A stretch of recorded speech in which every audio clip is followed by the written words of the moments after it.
Also on the field today, the defending Super Bowl champions, the Philadelphia Eagles, began their offseason workout program this week as well. Carson Wentz, of course, tore his ACL week 14. Here's Wentz on his recovery.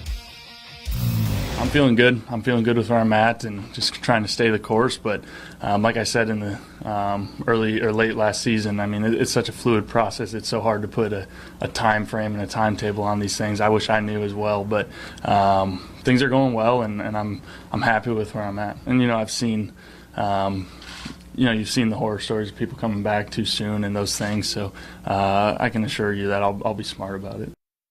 It's so interesting because we heard from Andrew Luck last week, then you heard J.J. Watt, and now Carson Wentz, all referencing the same thing, and that's pushing too hard, coming back too soon. Some of those guys, Andrew Luck specifically, learning that the hard way.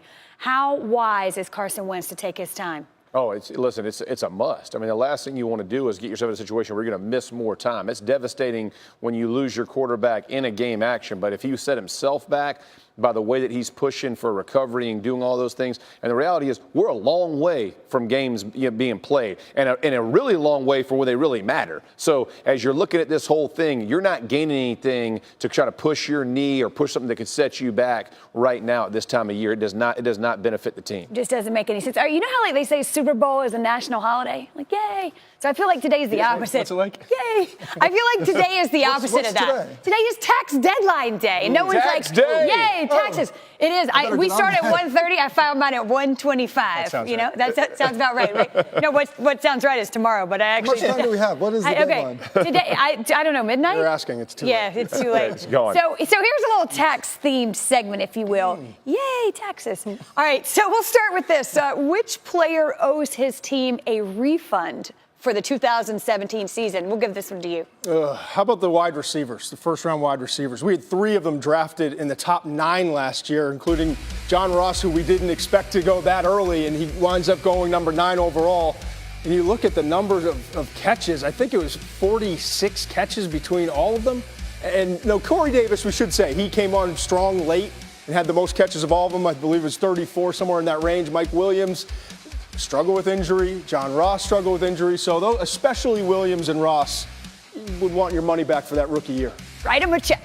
All right. Give it back. Give it back. Stay with me here, okay? The most taxing situation in the NFL right now, Jeff Darlington. Well, Wendy, let's keep it the corny puns and say that Yes, good thing let's you do can that. get an extension if you need to file your taxes because the Patriots could use one right now in terms of getting some peace within their building. There are some issues that are a reality right now, and that's something that maybe a lot of people don't want to digest because the precedent in New England is such that there hasn't been so much drama. But this is a team that needs to get their stars together, needs to get Tom Brady and Bill Belichick back on the same page, and maybe even Robert Kraft in that regard, and get this thing back on track because, as we all know, these guys are really good when they put their minds together. They've had such tremendous success together. Mel Kiper back with us. Mel, which offseason acquisition will provide the most gains this season?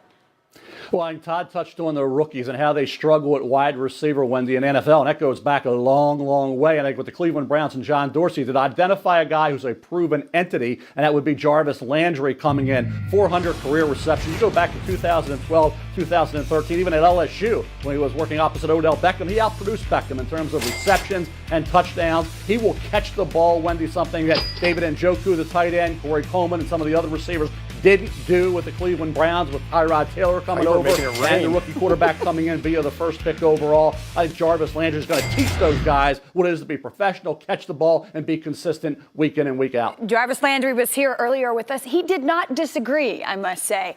And Jeff Saturday gets to play the glass half full, okay? Which player most deserving of a record-setting extension? This is a big question. I was leaning heavily towards Aaron Donald, but I'm going to go. I'm going to go Le'Veon Bell here. And listen, if you look at Le'Veon Bell, the guy has produced 129 yards per game. Yeah, he said that's 5, the most in NFL history. He is absolutely bald. The problem is he's aging out, and the team knows it. So as he's looking at it, he's deserved it. He earns it. He will continue to earn it. You think about how much use he gets, the workload he gets. This guy has kept the Steelers in a ton of games and will continue to do so. But he deserves that extension. All right, nicely done. I think it's midnight Eastern. if anyone's Hey, wondering. Balana, with my- I think it has to be time. go smart by midnight Yeah, time. Eastern Hope to that keep flight has yourself Wi-Fi. out of trouble. Best of